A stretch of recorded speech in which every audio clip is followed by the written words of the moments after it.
that, you know, when no one believed in you, you guys kept believing in yourselves. And I also said to him at that point, because no one expected them to beat Franklinville-Ellicottville. Nobody, except maybe Wilson. So why don't we take a quick commercial break? I guess we're having a little bit of a technical issue. You do? Okay. Yeah, we got it back. Okay. Why don't you start again? I'm starting again? Okay. Not the whole thing, but your last part. Okay. Anyways, with everything Wilson had been through the year, with them beating Franklinville-Ellicottville a week before to get to the stadium, none of us thought they had a chance of winning that game. And anybody that watches high school football, no one really thought they were going to be able to go down there and win, and they did. And hats off to them. And we made that abundantly clear on Media Day to them how much, you know, of our respect that they had. And I had said to them, you're playing with house money, and I'd hate to be those guys. The house money was directed at Wilson. I don't know if the other team realized what that meant, but they should have. At least the coaches should have understood what that meant. So they played it up all week and used it against me in a way that had two kids on their team write something very disturbing. And to me, I took personal offense to that. As upset as I was with the two kids, I was more upset with the coaches. They knew what was going on. They saw that the things were being written on their shirts, and I was okay with the house money. Those kids didn't understand it. They obviously didn't understand that it was a shot at Wilson. If anyone was going to be upset with that, it should have been Wilson. But the other team took it way too far.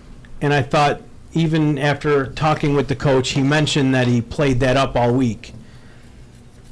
They played it up in such a way that two kids would go out and do something as disturbing as they did, in my eyes, that we still haven't had an apology for. So we're going to end it. You know, I don't like what happened. I thought it was humiliating. That program, for everything that has been done for that program since day one by us, was pretty much lost in a bit of bad judgment. I'm more upset with the coaching staff than I am the kids, because those coaches knew what was going on in that locker room before. They built the animosity up. It should have never gotten to that point. CSP beat Wilson by a combined 70 points last year over 2 games. They beat them by almost 30 points this year, and they were 9-0 heading into that game. For them to think for a second that they were underrated by anybody, especially this panel, is absolute BS. BS, you know what that stands for. So that's all I'm going to say about that. We'll do all their games. They'll get their pub. But there is definitely a bit of some animosity here. But this cannot go on any longer. It's done now. What's done is done. I got another text message at 12:30 in the morning, another FFW from some loser who has nothing better to do. Hopefully that stops. Hopefully it stops, because I am going to publish that name once I get it. But anyways, it's over.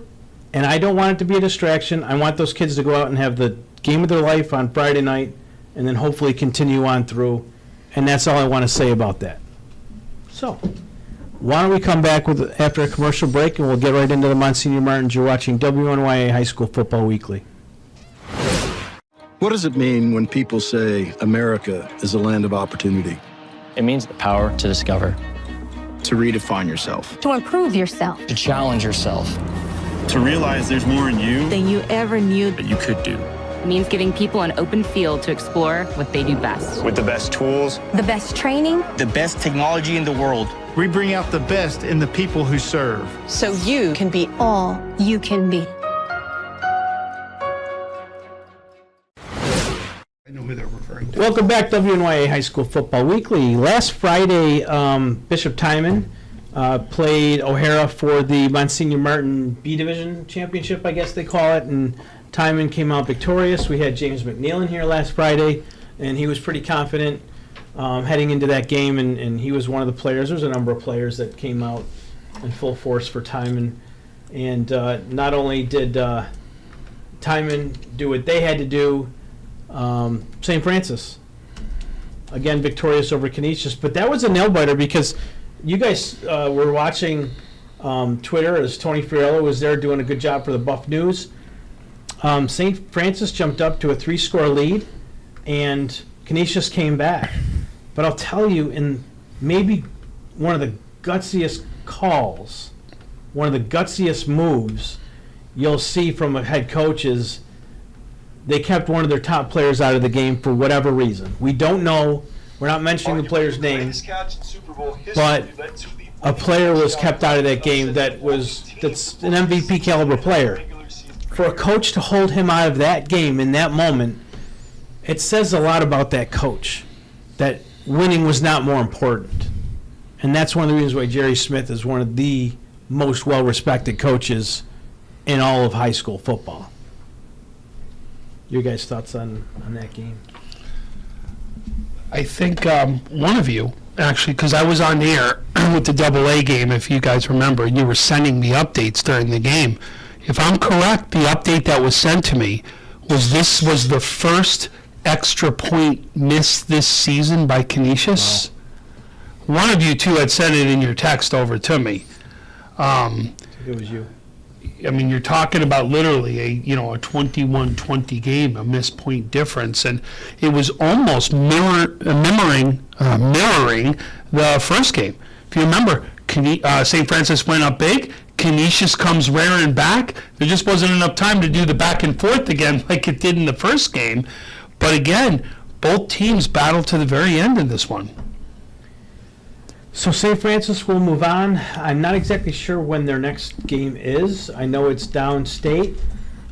So once we know for sure the details on that, we'll be happy to pass them along. I know recently they did send out their first team offense, defense. Player of the year is Terrence Pendergrass from St. Francis for the large schools, I guess. And then for the second division, James McNeil from Bishop Timon was named player of the year. And that was released just recently. Couple other names of note: Jaden Clark, Canisius, Marcus Harrison, Hunter Janzi, Elijah Kimball, Daniel Muchika from St. Joe's, and Giorgio Panapino also made that first team large school. And then from the smaller schools, Timon's quarterback Dominic Anzalone. I saw Jarrell Green from Park, Logan Gray from St. Mary's, but also from Cardinal O'Hara, Samarian Threet was on there, so that was pretty cool to see his name. But that's Monsignor Martin. As that season winds down, St. Francis has one more game to play. Those seniors, of course, you'll have an opportunity to play in that senior all-star game next July. The Kensington Lions will be sending those notices out later in the year. I would imagine you'll know. You're really getting ahead of us, Frank. We still got a whole winter and spring to go here. I just want to let you know there's still at least one more game for those seniors to play because we got a message on Facebook. I don't know if you saw that. Oh, that's right. Someone asked about it, so it's important to let the people know when their next game is. We got some banquets coming up. The Trench Trophy was announced recently. That's up on our website, WNY Athletics, and the Trench Trophy put an announcement out so you can see the 12 winners there. And Tom, you did a show with those guys about an hour ago. Just before this one kicked off, yep. So, and there they are, 2023 Hall of Fame inductees on your screen right now, and it's no major surprises. I'm glad to see Mercado from Ken West on there.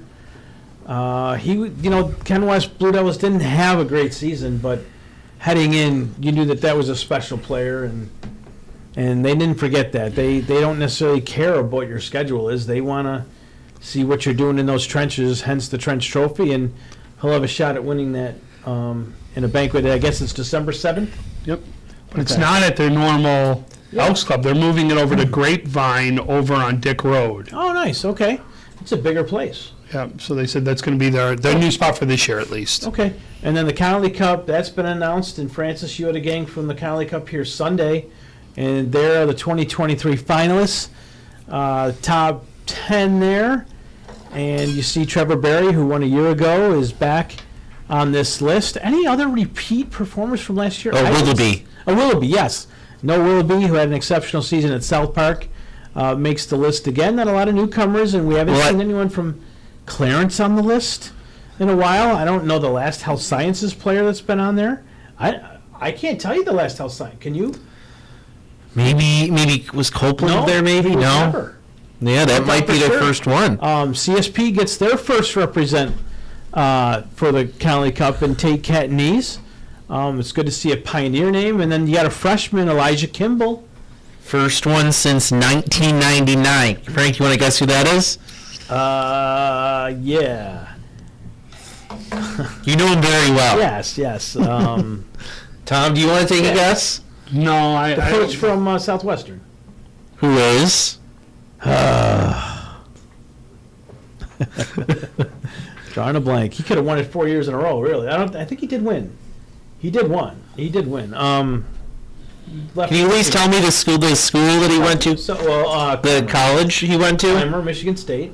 Okay. Played a little. Yeah, Jehu Colcrick. Jehu Colcrick. Yeah. Thank you, Francis. But a lot of good names on there. I know there's always going to be contention with the guys that are left off. And Tom, we talked about this. We went to dinner earlier today. You can always make a case for 15, 20 kids to be in that 6, 7 to 10 range. Yep. The guys you left off, were they going to win it? Probably not. Those 5 guys up there, there's 5 guys in there that have probably been on the list all year long. They're on the short list. They're on that win. short list. Those are the guys that are going to win it. It's those 6 to whatever that you have such a hard time fitting in there. A lot of people think there's politics involved. There isn't. I was on the committee for 7 years. Great guys. Nobody there has a bone to pick with anyone. And I heard in the voting there was some major ties that had to be broken on that bottom end to get down to 10. There were ties a year ago to get into 10. So, it's a thankless job. Those guys do what they can, and that's the list. That's the dinner. That's going to be on the 4th. Yep, that's the 4th. And that's at Ilios. And then the Dick Gallagher banquet will be on Saturday, December 16th, Lake Erie Italian Club, 12 to 3. We got a brochure that can be released. You can get tickets for that, even if you're not. If you just want to come for the dinner and watch the awards presentation, there will be a ticket available for you. So we're looking forward to having that. We'll have our comeback team of the year, our most improved team, comeback player of the year, stuff like that we did last year. And Francis, you're working on the first ever Roger Weiss player of the year. We got to get those names out. We got to get those. It's chosen by the players. So the players will be able to pick. Each team will submit one name to the head coach, and the head coach will turn it into to one of us here at WNY Athletics. So are we going to have like a bracket with that? No, I think we're going to come up with either maybe 5 to 6 kids, and we'll put something online. I think we're trying to figure out maybe where the players get a password or something. They vote directly online, so we're still getting those details. But that's a great idea. That's a great idea. That's a lot of traffic. Well, yeah, that's what we're trying to do here. Okay. All right. Well, cool. That'll be interesting. That's not the last award we hand out at the end of the banquet, is it? Probably we should be. Okay. All right. We'll do that then. That's December 16th. We talked about the Monsignor Martin games. The Class D game last Thursday, CSP Wilson, CSP Catanese was another one of those breakout performances, I think you could say. You knew who he was. He had been putting up strong numbers all year, but they play an hour and a half to 2 hours away. So for them to come up to Highmark and show what they can do on the turf here is really good for a lot of people. A lot of those Connolly Cup guys are, they're all there. The Trench Trophy guys are all there. You wonder if the media's there. If that played a role in, getting him on that final 10. It absolutely does. It absolutely does. He really is an all-purpose quarterback. I know years ago, Garrett Hinsdale, the quarterback, was just a real good pocket passer. Catanese adds another element that I don't think Garrett was able to do and didn't have to do, let's be honest. Tate is a very good runner, and he uses that line to perfection. And then he's got, we know that Bryce Hinsdale's a very good receiver, but the Barmore kid is exceptional with sure hands, great blocking. But this Brink kid, Carter Brink, they've got very good weapons at CSP for them. and I think that really showed itself. And I think once they get on turf, they're even better. They play in grass all year for the most part. On turf, that's a different team. Couple things too people don't realize. Right now they're busing right over to Falconer because they have no lights, no turf, and they're right now busing just to practice. You know, that's hard on a team as it is. I actually thought when you looked at in this game, no doubt Cantonese was a player. He was their top rusher with 60 yards rushing. But I really thought the kid that was all over the map in this game was Hinsdale. I mean, you want to talk about some of the punts that he had, where he had put those down. That one punt that he had that landed on the half-yard line, it was unbelievable that was out there. And he had some catches that were highlight reel catches on top of it. I really thought Hinsdale had a day and a half at the stadium. And then it was like, I really felt like we were calling the last CSP championship, right? Hinsdale, Baltimore, right? I mean, it was incredible calling some of those big names. The Baltimore touchdown, his brother had a carbon copy touchdown of that, in both of those championship games. But, I mean, wide open. He just blows through. He runs exceptional routes, too, and then just the perfect pass. He's wide open. And I agree with you. But this is another thing I want you to look at. When we look at a team like Bennett that we talk about as a double-A champion, and they can roll out the guys, right? Think about this, though, for CSP. 1, 2, 3, 4, 5, 6, 7 different guys ran the ball for CSP.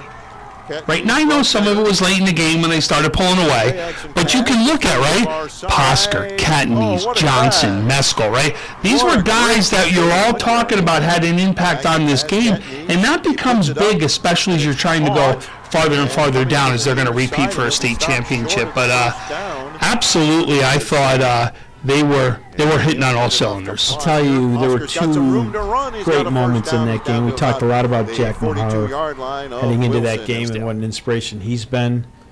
But Jack Mahar, those two runs he had, those long runs he had, the first one where he was stumbling and bumbling, I think everyone in the stadium was rooting for that kid to cross the goal line. And he finally did at the end of the game, and that was a great moment. I know they went down swinging, but the moment in that game, the moment for me, the play I'm going to remember is Mahar crossing into the end zone for the touchdown. That was a great moment for him. And just high school football in general.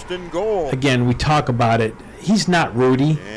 He's not the smallest kid on his team. He's much better than Rudy. Plays a different position too, but I get where you're going with this. Well, I mean, that was a little bit of that team. I mean, playing with 17, 18 guys the whole year, a bit of a Cinderella story.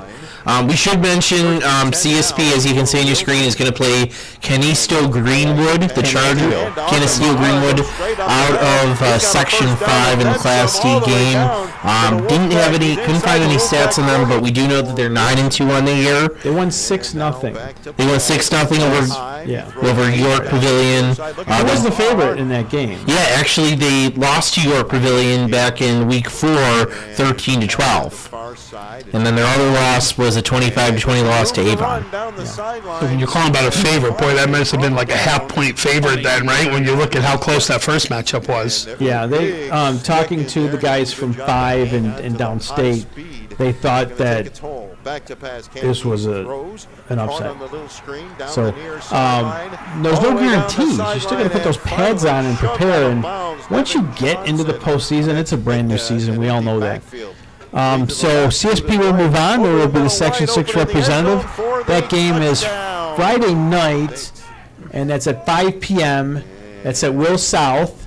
And if you're not attending, the only way to see that is on the NFHS network. And we're actually going to have Tom Ames from Jamestown come up and call that game.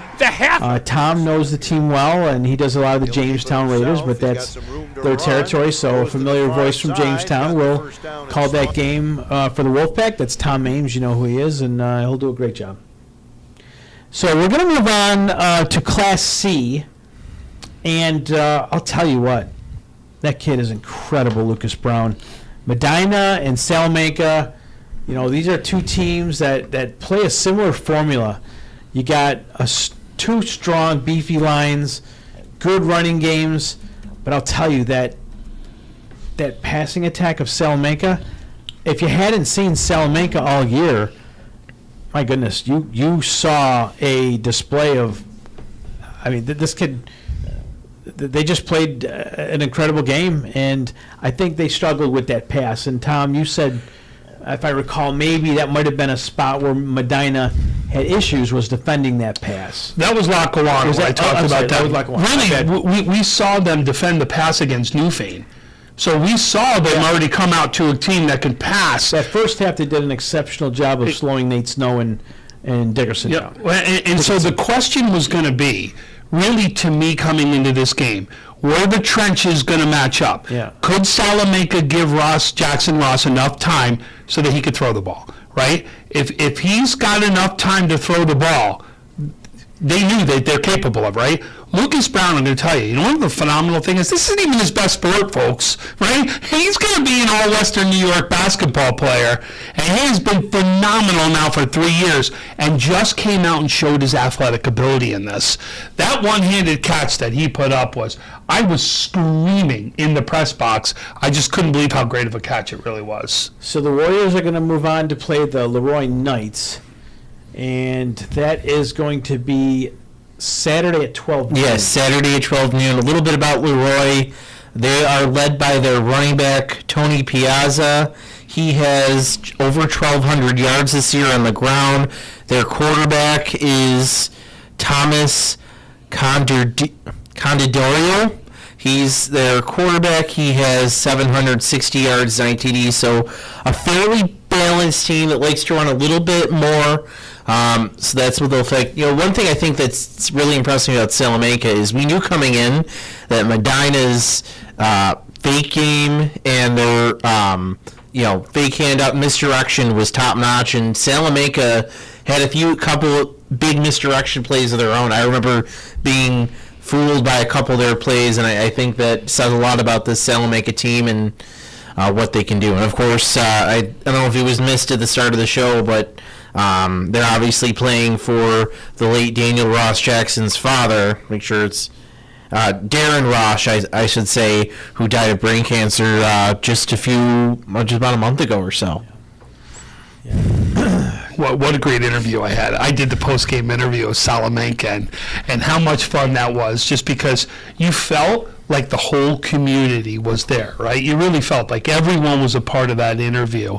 And you could have interviewed even more guys, but boy, just the hype and the excitement and everything that came with that interview was just absolutely amazing. And I got a chance to talk to Ross, and I got a chance to talk to Lucas Brown. It was great. It really was. And not only that, here's a name that we hadn't talked about, but is Arlen Newark, right, who was kind of the player that was on all over the field. I mean, you think about it. He rushed the ball 3 times for 40 yards. He received the ball three receptions for 35 yards. And then you look at what he did. He had all 4 tackles, 1 assist on defense. He was all over the field, this kid, and was playing both sides of the ball and having an impact on both sides of the ball. And when teams talk about wanting to have that X player, putting their best player in that X position, not really committing him to running back or receiver, that's the kind of game he had, where he ran a lot of those misdirection jet sweeps,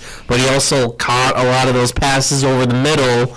When Ross was rolling out, he just kind of found himself open in the middle of the field. So, again, Salamanca will be playing Saturday at 12 noon. That game's at Will South. And I believe we have Carson Harper and Ryan Gallo on that call. They did the Medina Salamanca game this past Friday. So those 2 guys will be back on there. We're going to come back in just a little bit and start with that Health Science Pioneer game, which is a real clash. On Saturday. We'll be back. You're watching WNYA High School Football Weekly. Western New York Immediate Care's new locations are now open. Whether you've suffered a minor injury or just aren't feeling well, Western New York Immediate Care provides safe, quick, high-quality care at an affordable cost. Our clinicians are trained to diagnose and treat non-life-threatening injuries and illnesses, and are equipped with on-site x-ray and labs to help you feel better, faster. With 4 convenient locations open 7 days a week, Western New York Immediate Care is here to help when and where you need us. Visit us online to learn more.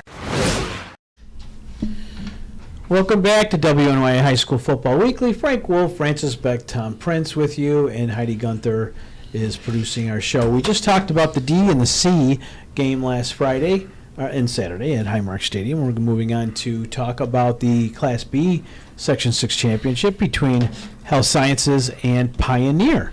And that, guys, really proved to be a back-and-forth game. I know Health Sciences jumped out to an early lead, but Pioneer clawed their way back into this game and made a go of it. And I'm glad to see that. You know, you'd never want to see a team get out to an early lead like that and the other team kind of just play, I don't want to say like, you know, where they start getting tighter, right?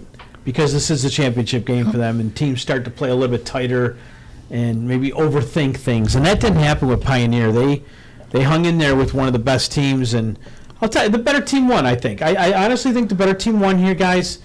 But I want to tell you, Pioneer, if they would have came out and won this game, we'd be saying the same thing. But this is a job. This is the same way game one went. Health Sciences went up to a 14-point lead in that one, and then you saw Pioneer, you know what I mean, slowly get back into this. Same exact thing. Difference was here, Pioneer takes that lead, if you remember, at one point.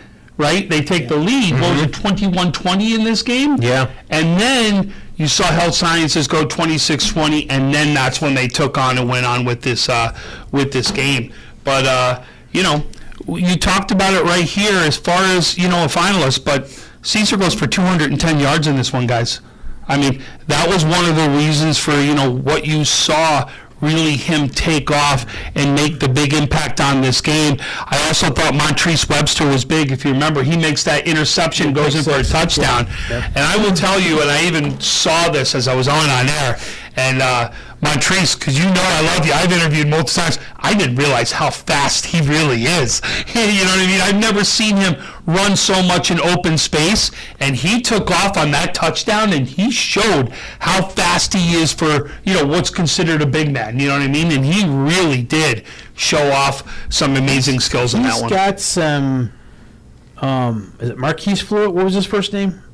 The kid from South Park. Fluid. Marquez Fluid. He has a lot of those similarities to him, especially in that DM position. I like this player, Webster. We touched on him quite a bit. I'll tell you this: Gavin Schwab really impressed me.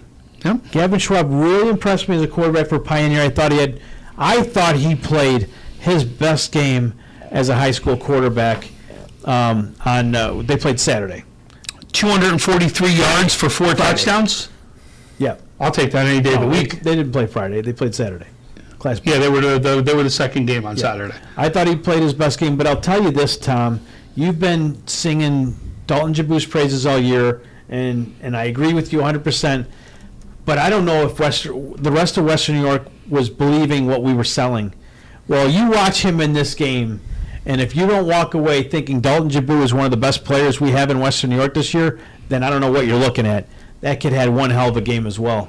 So he rushed the ball, 8 rushes for 20 yards, received the ball, 6 catches, 190 yards receiving, 2 touchdowns, and then on the defensive side of the ball, 10 tackles on the defensive side of the ball. That, I'm sorry, folks, that's having an impact. Yeah, he had a major impact in that game, much like we thought he would, and very deserving, I think, of a Connolly Cup nomination. He had games 1 through 10. Dalton Jabu was one of the top players in Western New York, very, very deserving of a spot at that table this year. So congratulations to Health Sciences. You're going to go and play Monroe, and my goodness, they have a quarterback there that they've been talking about all year. Francis, do you have numbers on that guy? Yeah, Kyle Moses, and I just set his numbers up. He now this is only in there for 8 games, but in 8 games he has over 1,400 yards and 30 touchdowns. Yeah. 30. So forget the 1,400 yards, because that's probably up towards our echelon. But we got quarterbacks that did that. But he did only 8 games. This is yeah, but I don't care. The 30 touchdowns is really the wow factor right there. Tom, I'm almost positive he had 7 touchdowns in one game. You had said that to me 3 or 4 weeks ago. But the number that stood out in that game, which was kind of crazy, is he only had like 180 yards passing, but he threw 7 touchdowns. So I wasn't sure on the math on there, but then again, you remember our Cheektowaga Pioneer game where Pioneer started 6 or 7 drives inside the Cheektowaga 40. So, but anyways, they're going to have their hands full with that quarterback, I think. But I like this health science defense, guys. This is going to be another challenge here. Looking at their receiving stats, they have 3 receivers over 400 yards. So I mean, you're pretty much even between 3 receivers. So there's no like cover, just trying to cover one guy, and you have 2 other guys who are more than capable. But this is the team that's got the speed on the edges, right? So this is a team that can defend with the speed on the edges. They're going to want to keep that quarterback in the pocket. Yes, and they have a line that can, as we know, have some penetration. Cunningham's one of them. When you talked about the trench, yes. Right? Montrese Webster coming from the edge. You got guys that can easily get penetration into that quarterback. I'll tell you, this should be a fun one. This is going to be 2 battles that you're going to look at. One, the trenches. Can health sciences win the battle of the trenches, especially on the defensive side of the ball, and put that quarterback in some tough spots? The other one's going to be on the outsides, right? You're going to look defensively, and are you going to be able to defensively shut down the passing game and make them do different things? Yeah, we'll have to wait and see. Looking forward to that one. Now, that game is also Saturday, and I want to say that's 3:30. It's a 3:30 game Saturday? Yeah. Why don't we can pull it up again? About this mazy graphic. Doesn't it look like a nice graphic there? I don't know who made it, Frank. I had no guess on that. No spelling errors, so we know it was practice. Just kidding. That's a good, excellent job there. Class B, 3:30 Saturday. Health Sciences Global Charter taking on Monroe out of Section 5. The A game, Clarence and Lockport. And, everything you said about Paul Bergio at the top of the hour, yeah, Paul's all those things. I don't know if anyone heard it, but because it may have been muted at that time. Yeah, Paul Bergio, he took over that program a good 7 years ago, and it was tough sledding. It really was. You're dealing with Lancaster or Bennett every year. You know what I mean? It's tough. And that was when Orchard Park still was too. Yeah, they're in A, right where they belong. For that size school, they're right where they can compete. And so it's good to see Clarence finally get a chance to eat at the head table, if you will. And they won. They're 10-0 right now. Going to take on that East team out of Rochester, which we're hearing a lot about. But before we do that, how about Lockport to get to this point? Trey Smith, that was coach for Mets 6, 7, 8 years ago when we first started this, that said, you know what, we got to pause. I got to get out of this head coaching job and go down and fix our modified teams or get a JV program that we can work with to feed into our varsity program. We're losing kids to Canisius. We're losing players to Joe's. How do we keep them here?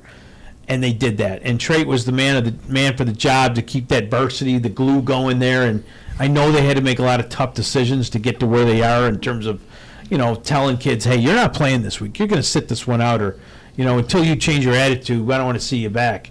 They had to make some tough decisions. And this program's been thriving. They had all that adversity they went through this year just to get to this game. Our hats off to them. I know they had a tough one against Clarence. That's not the way they wanted to go out, but they got there. Now they got something they can build on, something they can take back to that locker room for next year. And would you want to mess with Lockport next year out of the gate? I don't think I want to. And think about it, their best game out of the gate was against Bennett. Bennett's best game this year was against Lockport. Well, I thought Lancaster played him very well. Coming into the stadium, yeah. So yes. Then I thought Lockport had it. I'm sorry. Heading into then I thought Lancaster. We'll get into that, but I thought their game plan was unbelievable. So Clarence, Lockport, Tom, you were on the coach's commentary for this game, which was the first time we've ever done that. And, all right. I think that was very well received. You know what was neat about that, Frank? So I had a former Clarence coach. Yep. And I had Orchard Park's coach here. Coach. No, but I mean, he was a former Clarence coach, right, at one point. Okay. Right? And the reason why I brought that up is he knows everything about the double wing. Yeah. So what he was talking about offensively how to use the double wing and how to run plays out of the double wing. And then you got You got Coach with Orchard Park right there with you, yeah. right? And what he's doing is he's saying, here's what I would do defensively against the double wing, because he faced it for so many years. So I just thought it was real interesting listening to those two from coaches' perspectives talk about, you know, the yin and the yang as far as the offense and the defense and exactly how to defend this double wing. And I think this could be the wrinkle that can help them as they now go into the state tournament, because there aren't going to be a lot of teams that have seen this double wing and how Clarence runs it, because they do run it differently, because they'll actually come out of that double wing into a passing now opportunity for Tubin that a lot of teams in the double wing won't do, right? Because when they're running that, it's usually because they are strictly a running, rushing offense, and Clarence is going to throw so many different things at you, and do you have enough time during the week to prepare for all of it? I thought Clarence played a complete game on Friday night. One thing I want to see with Clarence is just a better job tackling. If anything, Tom, at this point in the season, if there's one area I want to see Clarence sharpen up those pencils, if you will, is on the tackling. Okay. That's it. That's what because now we're talking about, you know, can we go win a state title? Yeah. Clarence, I think they have some of the pieces there that can help them win a state title. One of the things they have to do a better job of, though, is tackling. And they can't. That's one area where that team can improve. Hey, you got to remember, you had some really good athletes on the other side, which we were talking about as top athletes in Western New York. So I get some of the things that were there. And remember, this Clarence team is still young too, right? That's a young line that's out there. They're all coming back. It's insane how good that these guys can keep getting. Yeah. But if they can make a run, I do believe their offense could be, the way that it's set up, could be one of the reasons for a run. You want to know the team they remind me of? That first year you came out to Syracuse with us. You may have heard of them, Cornwall. I don't know that team. I'm not kidding. That's kind of who they remind me of. Which was a young team there. They came back the next year. Was it did they face West Seneca East? They did. They beat. Okay. I think they beat West Seneca East. Yes. SEMO. That was, but no, that I wasn't there. Remember, I couldn't be there that year. Remember, that was the Thanksgiving. I had to go to my mom's, and I wasn't able to. I was heartbroken not being able to call that game. But then I got to see them the next year and call them the next year in the game that they were in. Oh. Yes. Okay. So that's kind of who they remind me of, a young Cornwall team. So I think they're still in. We may get a chance to see Cornwall. Are they in B now, though? No, I think they're still in A. Okay, that'd be something. That'd be something. Yeah, this is. It is. It could be a possible matchup right there. I know Clarence isn't looking past Erie. No. Or whoever they're playing. The East. They're not looking past this game, but I do want to wish them the best of luck in that game. Oh, hold on. I do want to talk about East for a little bit. East/World of Inquiry. They are led by their quarterback, Zymir Jackson. 2,400 yards, 24 touchdowns through the air, and then he's also the leading rusher with nearly 500 yards and 8 touchdowns. So he's really the kid to key on. We saw this team actually back in the summer. They won the New York State High School Football Coaches 7-on-7 tournament. East. Yeah. So this is a very good East team, a very explosive offense. So Clarence will certainly have their hands full. This is always a tough matchup for 6. Is this A game? Yeah. Yeah, it is. Yeah. I don't know. The last time to get through would have been West Seneca West. When West Seneca East got through, were they a B team or were they an A team? They were an A team. Were they an A team? Okay. Yeah. So, and Cornwall is in the A quarterfinals. Okay. So then who do they take on? Because they take on a team. I'm never going to pronounce this right. Niskayuna is taking on Cornwall at Goshen Friday night at 6 o'clock. So they'll be done before we're done with our A game that's here. We won't see them until Syracuse. We won't. No, we wouldn't see them. They're on the other side of the spectrum. We won't see them as Cicero North Syracuse. The winner of this game, and we're not looking advanced at all, but it's Vestal that's still alive, and it's Whitesboro that's still alive on the other side. Okay. Very interesting. I'll tell you that B team that's still alive, Maine Enwell. They're always there. Yep, Maine Enmo is the big name to look out there.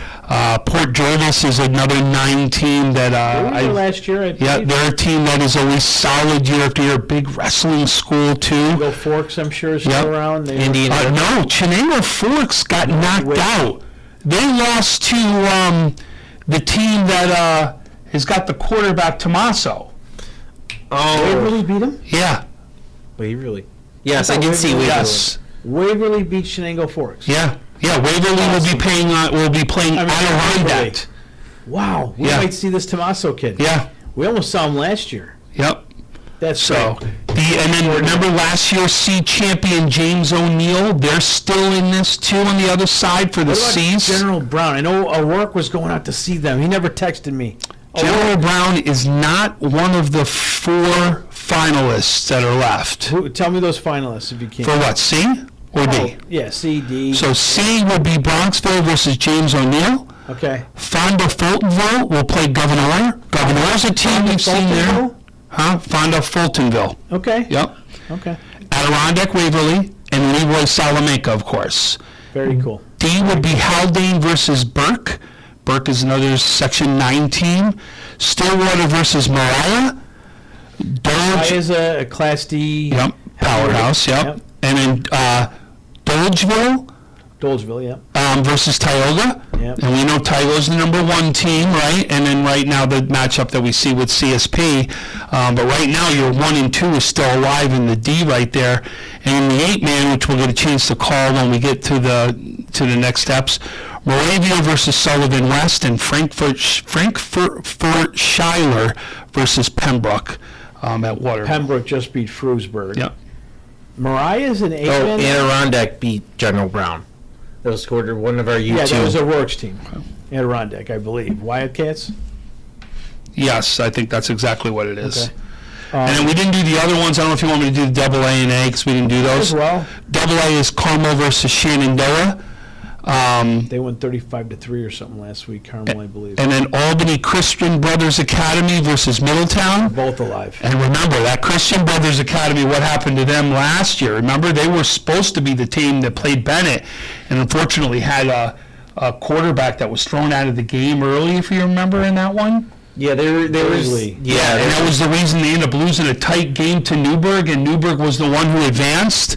So they're back. The Syracuse Christian Brothers Academy is still alive. If you remember that game versus Jamestown in the past, they'll be taking on Elmira. That's an A? That's the A? That's the 6 o'clock game on Saturday. And then for the Class A quarterfinals, it's Somers, right? They got really mad at us. Right. Somers, I think I said that right, versus Averill Park. And then we already talked about the Cornwall game, Whitesboro versus Vestal, and then the game we have versus Clarence right there. So those are what's left throughout the state. Okay, so before we take another commercial break, or we're making good time here, why don't we get right into Double A? We already showed you the Connolly Cup of the Trench, so we're good with there. Let's get into Double A's. It was Bennett and Lancaster, and Bennett came out victorious. So as you see on your screen, they're going to take on McQuaid for the 3rd straight year in the Far West Regional. But I thought Lancaster gave Bennett a little bit of a scare, especially towards the end there. It was a 1-score game in the 4th quarter, and Bennett just comes in waves at you, right? I mean, they just have... This, to me, was about time of possession. Yeah. Lancaster had more than double the time of possession and kept Bennett off the field.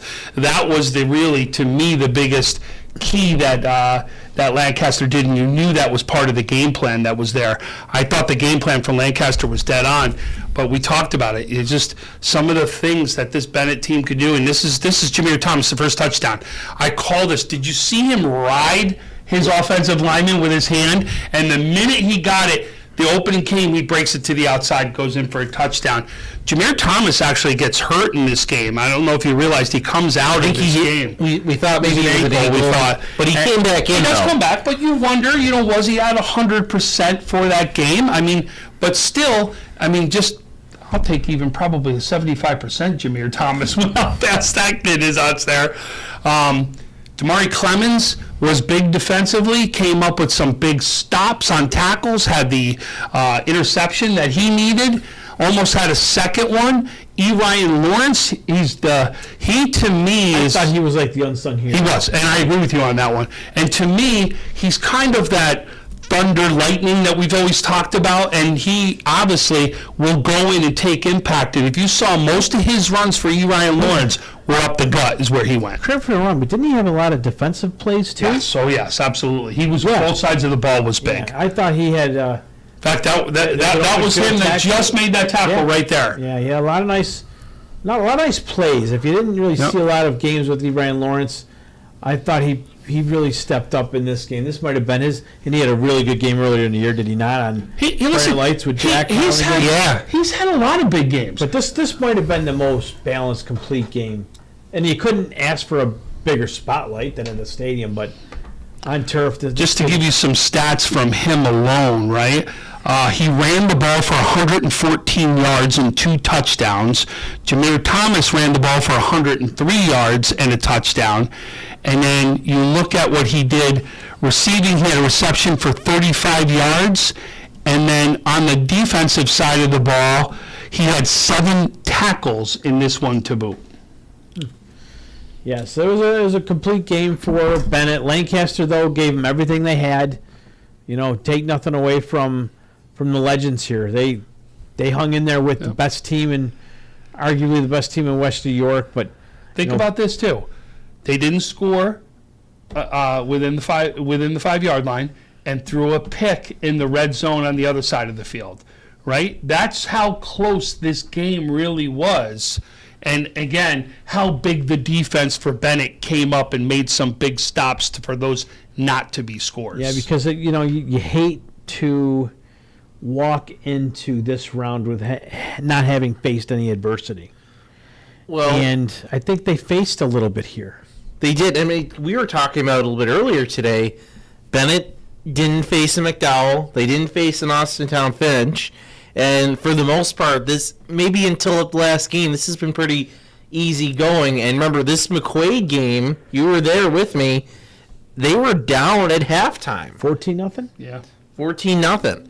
And that was their probably, outside of those non-league games, that was their biggest moment of adversity all year long. Really their last one, because the next 2 games, they really didn't face that much adversity. So you hope that those Bennett coaches, and I'm sure they are, and leaders like Jameer, who were there last year, reminded these guys, okay, we need to take things to another level now. Because you have a McQuaid team who knows how to play, who, by the way, was being led by a freshman quarterback last year, who is back and gave you all kinds of trouble last year. It's only going to be tougher. It's only going to be tougher this year. Yeah, I think this, call me crazy, I think this Bennett team is a little more balanced than even last year. I think they have more weapons. I don't know if they're as good as the weapons they had last year collectively. And I know they're missing. The only weapon they lost last year offensively, Dominic, or Jane Lewis. I'm sorry, Jane Lewis. But they had the bigger running back that got hurt in the offseason. Oh, don't get me wrong, but a lot of the names are still here, right? Yeah. We talked Jameer Thomas, we talked Roseboro, we talked McDuffie. Had a lineman too. Oh, absolutely. Listen, that's the biggest change from last year to this year to me is the lineman, right? They lost 2. One goes out to Syracuse and one gets injured before the season, Darrell Hamilton. Right, and those were big players. Big losses. Right. And they had some other seniors that were on that line that were still impactful. Yeah. Either way, they kept it together. Yep. And they're on their way to the Far West Regionals for the, is it the 3rd straight year? Yes, and it's the 3rd straight year versus McQuaid, too. Yeah. Right? And don't tell me that McQuaid doesn't have this game circled, right? And that's where I am sure Coach McDuffie will make sure his team understands that this is going to be a team that's going to be ready to play. Hey, we want to shout out to our good buddy Markel Slaughter. He's watching. He said McQuaid's looking good this year. They were looking good last year. They were looking good the year before, right? I don't doubt it. This is a good team. Do you want to know who's looking good? Markel. Yeah, Markel's that's looking fantastic. Yes. Are we going to see Markel? Is he coming We to West better. South? We Yeah, better you see should him. see it all this weekend. I can't wait. All right, Markel. I hope you're eating these days now because when he comes up and hey, let's go get some meat. I know he makes me look bigger and bigger every time I see him. He's changing his diet, and we can't have as much fun in the restaurant. So And hopefully, it would have been no garbage plate if we were in Rochester, right? probably not. But either way, we want to welcome everybody from Section 5 into Western New York this Friday and Saturday. Some of the cool places to check out if you're watching from Section 5, there's a nice spaghetti place down the road. Sorrentino's is very good. If you can get in there Friday or even Saturday. What else we got? We got Barbill down Main Street, about a mile That's down a the little road. far. No, it's not. For From wings? South? It's only right up the shore from Main Street. It's probably about like 7 2 miles traffic away. lights. Couple miles away. You got the Ale House. You got Yeah, the Yale House is right there. Bunch of places. Santora's. Santora's on Eagle Transit's got House. a number of places. Get the Transit Road. There's a bunch of places on Transit to eat and Tully's over spend there time. too. Always. We were at Tully's earlier tonight. Right, Michael? But Michael will say, "Don't get the mac and cheese," is what Michael will say.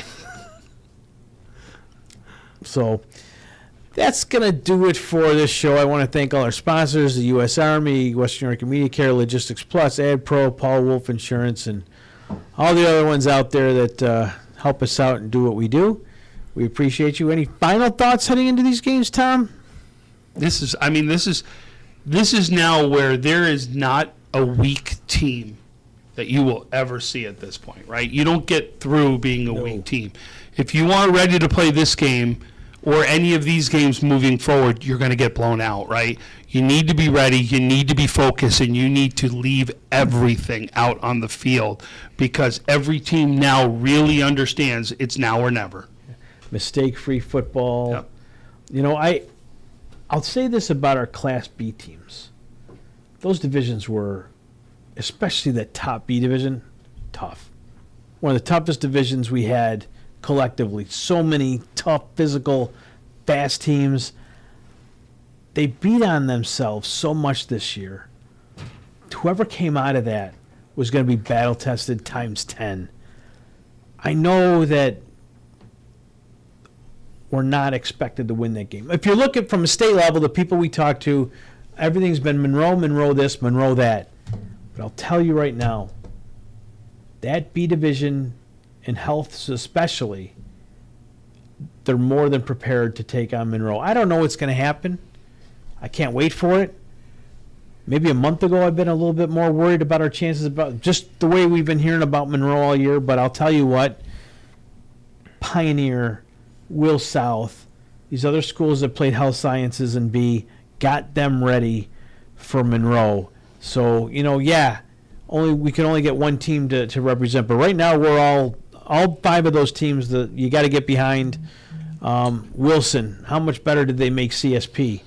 In Franklinville, how much better did they Yeah. prepare that team for the task at hand? And I also love the way CSP took on strength of schedule, right? They go after Salamanca. They go after Southwestern, right? Yep. They went and played those upper 3 schools. Class C schools, and Yep. they beat the Class C Section 6 champion.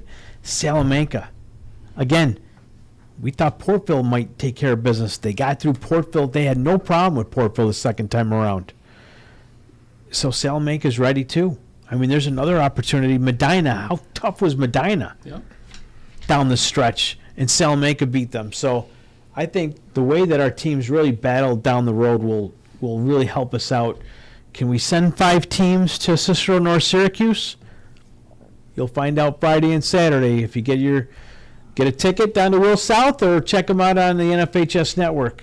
Tom, you'll be on a number of calls. And I'll tell you this, you know what I do like about all 5 of these teams? They're all well balanced. They can win by the air, or they can win by the ground, right? Think about it. Every team is capable of doing it. So And we haven't been able to say that the past few years. no, this is a times year in- where every team can do it. It's been a while, but we did. I remember not long ago we sent all 5 teams down to Binghamton or wherever Was the it games the were that year? time. I think that was the year West Seneca West one, right? I don't know if that was the year or West Seneca East or whatever, but it was one of those 2 years. We sent 5 teams down there, so we can do it again. And may the best teams win this weekend, Friday and Saturday at Will South on the NFHS network. Heidi, thank you very much for producing our show today. Francis, good job getting us ready, getting those slides ready. Timmy Gardner, all the graphics you do. Oh, and another congrats to the Connolly Cup and Trench Trophy finalists, too. And I want to say thank you very much again to all those committee members from both Trench Trophy and Connolly Cup. These are thankless jobs. The loudest people are usually the ones you don't want to hear from, mocking, saying they can do a better job. Well, guess what? Put your money where your mouth is. Connolly Cup is looking for new membership. Trench said it here. They're looking for guys, too. Trench is looking for new membership. They're online. Go to their Facebook page. Send them a message if you think you could do. If you think you can help those committees, they'd be glad to have you. And of course, we'll be happy to have you at WNY Athletics as well. Hope you enjoyed this football season. We'll come back next Wednesday. We'll do another show. We'll talk about the Far West Regionals. For Tom Prince, Francis Beck, Heidi Gunther, and Frank Wolf. Have a good night, everybody.